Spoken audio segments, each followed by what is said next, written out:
Yeah, what's up guys, tey dama def préparation mise à la terre bi donc ñaari piqué laa am fii ñaari piqué laa koy def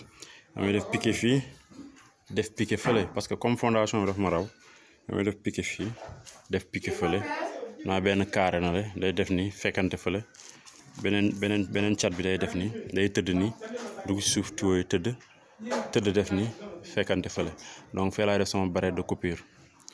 Donc gis nga fii dafa nekk zone boo xam ne am na humidité donc fii c'est pas forcément dama war a def xorom ak comment dire dama war a def xorom ak këriñ parce que fii déjà en permanence dafa am humidité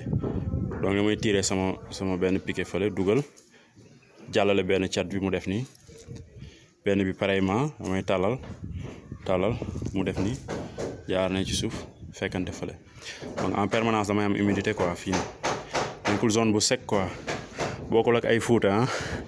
wala ay Mali ay Tamba nga xamante ne da ngay gas ba sonn